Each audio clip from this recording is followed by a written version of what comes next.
Homes are still selling, but they're not selling the way they were a few years ago. And that's where a lot of sellers are getting themselves into trouble. Because for a while, it felt almost like any home could hit the market and get attention quickly. Buyers were moving fast, inventory was tighter, competition was stronger, and sellers had a lot more leverage.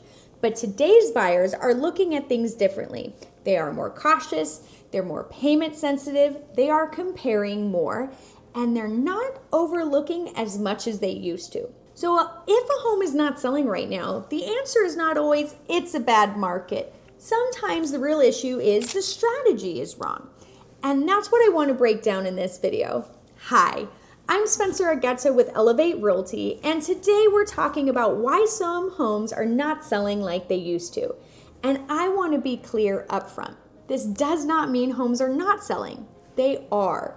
Good homes are still selling, well-positioned homes are still getting attention, and sellers can still have very strong outcomes. But the market is not rewarding sellers the same way that it did when demand was extremely aggressive. That means pricing matters more, condition matters more, presentation matters more, marketing matters more, and strategy matters more.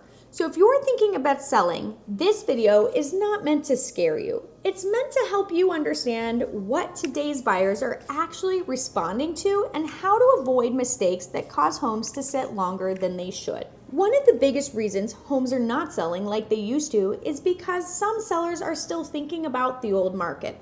And I understand why. If you watched homes sell quickly in your neighborhood over a few years, it's easy to assume that the same thing is going to happen now. You may have seen homes get multiple offers, you may have seen buyers waive contingencies, you may have even seen homes sell with very little preparation, and that created a certain expectation. But here's what sellers need to understand. The market can change faster than seller expectations. A seller may still be thinking, my neighbor sold fast, my friend got multiple offers, the home down the street sold over asking price. I should be able to do the same thing. But if those sales happened in a different interest rate environment with different inventory, different buyer demand, and different competition, then they may not reflect what your home can do today.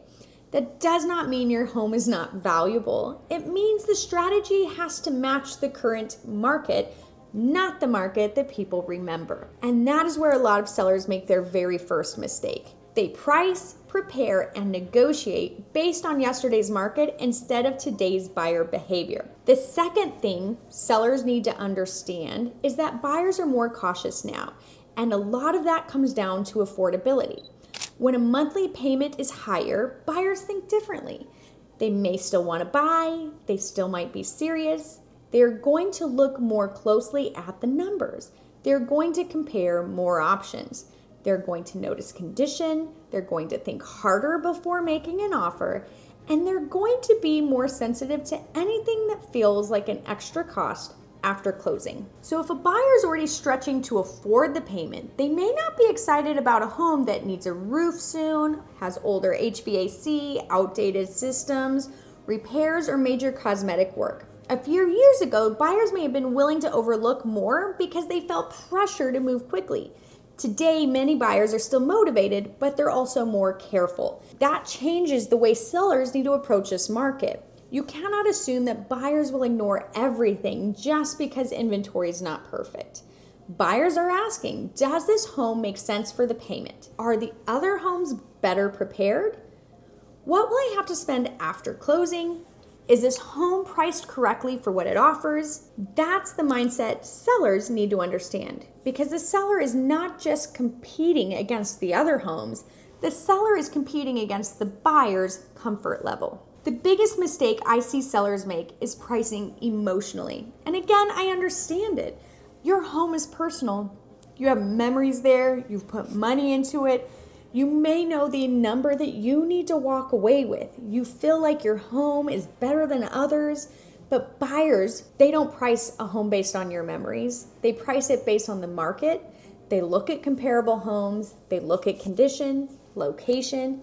They look at your updates, and they look at what else they can buy for the same amount of money. And if the price does not line up with the perceived value, they're going to move on. This is where overpricing becomes dangerous because the first week or two on the market is usually when homes have the most attention. That is when new buyers see it. That is when agents are going to notice it. That's when the listing feels fresh. And if the home is overpriced during that window, you miss the strongest opportunity to create momentum. Then the home sits. Then buyers are starting to ask, why hasn't the home sold? Is something wrong with it? Do they have room to negotiate? And now the seller may have less leverage than when they would have if they had priced it correctly from the very beginning. That is why pricing is not just about choosing a number. Pricing is a strategy. And the wrong price can make a good home look like a bad opportunity. Another reason homes are not selling like they used to is the condition. And I want sellers to really hear this. Condition matters. Not because every buyer expects perfection, but because buyers are calculating the total cost of ownership much more carefully. A home can be beautiful online, but if buyers walk in and immediately start seeing projects, repairs, deferred maintenance, or expensive updates, they're adding those costs up in their head. They may think the kitchen needs work, the carpet needs replacing, the roof looks older, the HVAC might be at the end of its life, and the paint feels dated. Basement has some moisture concerns. The home looks like it hasn't been maintained. And once buyers start mentally subtracting, the price starts to feel too high. This does not mean every seller needs to renovate their entire home before listing. Actually, that's not even necessary, and it probably won't bring you the best return. But sellers do need to understand what buyers are going to notice. Sometimes small things can make a big difference. Fresh paint, better lighting, decluttering, clean landscape, and minor repairs with a deep clean and better staging, making the home feel more cared for. Buyers may forgive some dated finishes if the home feels clean, maintained, and priced correctly. But if the home feels neglected and overpriced, that's a problem. That combination is what causes buyers to move on. The next thing sellers need to understand is that presentation and marketing are not optional. A home does not need to just be listed, it needs to be positioned, and there's a difference. Listing a home means putting it online. Positioning a home means understanding who the buyer is, what they care about, and what makes the home valuable, and to how to present it clearly. The photos matter, the video matters, the description matters, first impressions matter, pricing strategy matters, and the way the home is prepared before photos is really going to matter. Buyers are forming opinions before they ever walk through the door. If the photos are dark, the home looks cluttered, the description is generic, or the property does not feel compelling online, some buyers may never schedule a showing. And this is important because buyers are busy. They are scrolling, they're comparing, they're filtering, they're trying to decide which homes are worth their time. So the goal is not just to show the home. The goal is to make the right buyer understand why the home is worth seeing it. That is where marketing comes in. Not just marketing for the sake of looking nice. Marketing creates clarity. What makes this home special? Who is it best for? What problem does it solve? What lifestyle does it offer?